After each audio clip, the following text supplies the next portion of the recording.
All right, there we go. Now we can hear me. Yes, sir. Again, first I was saying South Carolina's played some really good football this year, and they have a great team, very physical up front on both sides. And I think that's the key to the game tonight. Our offense and defensive lines came to play. We were able to shut the run down on defense, kept them in long situations, which helped on our third down conversion. Our defense is outstanding on third down, getting off the field. Offensively, being able to run the football. It was very tough going sledding early. We kept pounding and pounding and pounding. And then Kellen kept making the play action passes and the plays with his legs and his feet and his reads and did a good job. But I think the key was up front. Very proud of our team, very sound, great on third down. We were 3 of 14. They were, to our defense, got off the field. On offense, we were 12 of 16. I know the first three touchdowns in the first half were all third down conversions in the red zone. That's the difference of 21-0 to 9-0. That was huge. Our players, everybody executing down there in those moments. Great balance, run pass. Red zone, we were 5 out of 5 touchdowns, scoring touchdowns in the red zone. Huge, and not kicking field goals. And on defense, our guys keeping them out of there. And special teams are very good. Nick punted the ball very well. We kicked off good. Had one little squib there, but did a nice job, sound across the board. So it's got to get ready, got to get healed up. Got banged and bruised as this season goes, and go play another long road trip at Tennessee next week.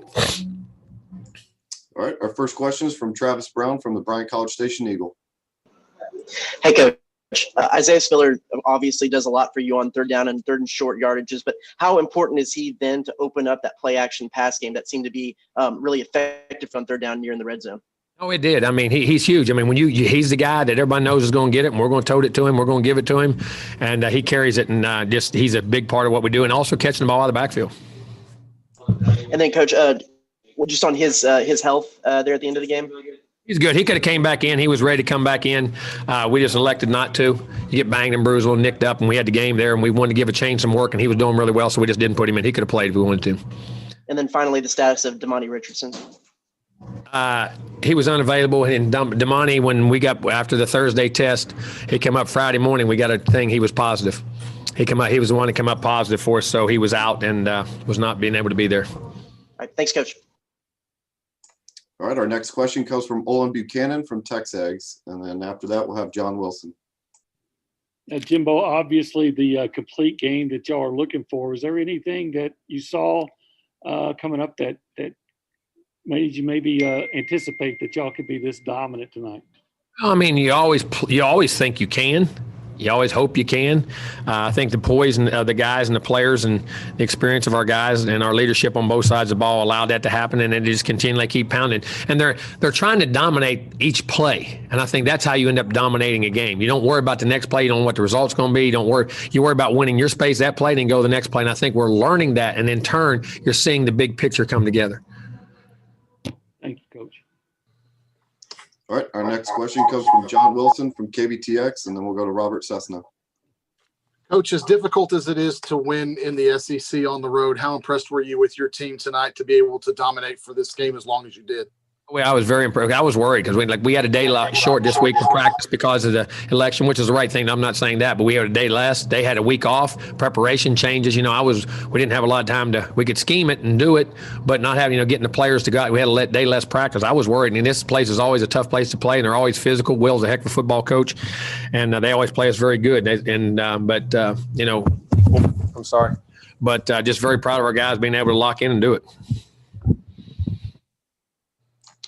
All right, next up we have Robert Cessna from the Bryan College Station Eagle, and then we'll go to Jennifer Streeter. Yeah, Jimbo, when it was still a game there, they had the long run, and then Hansford had the big sack. I wonder, did he read that? Was that a called blitz, or what about that particular play? I believe it was. It looked like to me they had a lock play. What I mean is they're locking the backside in, reading the backer on RPO. And one thing that does happen like that, if the backer does shoot and the lineman doesn't come down, it's an open run when you're RPO, and you either got to give it off, get it out of your hand, or the tackle's got to come down. I believe that's what happened until I see the film. And if I'm not mistaken, it was just a quick, the read of the play, which is where he should be, and it came out. That's one of the things about RPOs, that some things that can happen. I think that's what's right. Don't hold me to that, but I believe that's what happened. And what about Hawker? I don't think he came back. What's his status? But it looked like he was back moving very well tonight. He looks like he's moving. We'll check him out, make sure, give him a few x-rays and things, but he looks like, we think just a mild bang and bruise. Thank you. All right, next up we have Jennifer Streeter from the Battalion, and then we'll go to Justin Woodard. Hey, Coach, congrats on the win. My question for you is, with getting to see King in the fourth quarter and with the score from H&M, what do you think this game means and those plays meant for the future of A&M football? I mean, you saw a lot of the players. You saw all of our young backs in the game. You saw 22, 25, and 24 all out there carrying the ball. The Max Wright, young guys there, the young offensive line. Layden come in, did a really nice job with the ones on a big touchdown drive. Layden Robinson, who I think is going to be one heck of a football player, I really do, and where he's going. So I think all those young guys getting them on the field, that's the better. And I love our young guys, and hopefully we can do a lot more of that.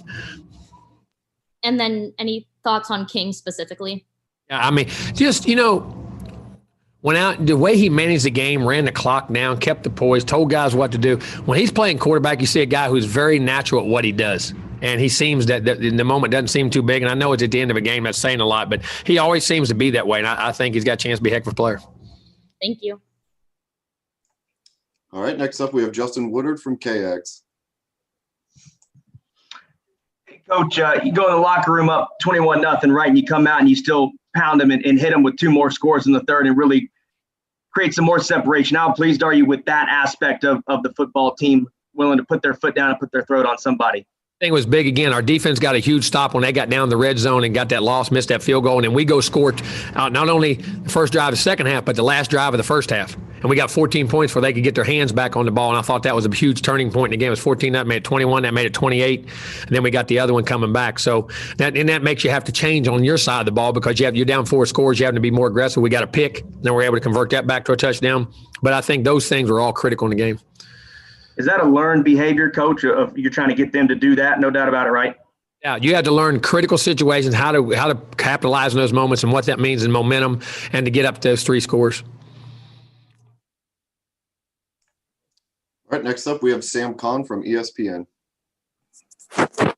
Jimbo, how valuable has Weidermeyer been to Kellen, and what makes him so good? I mean, first of all, he has all the tools. He's 6'5", he's 250, 55 pounds. He can run, he can catch, and he's now learning to be physical and a blocker. And now you can use him in different ways. And our run game is the big part of it too. Is our offensive line's gotten better, but he's gotten better too. And that's been a big part of our run game, being able to block and have that edge right there and be able to block those ends. He is a very talented young guy, and I think the sky's the limit for him.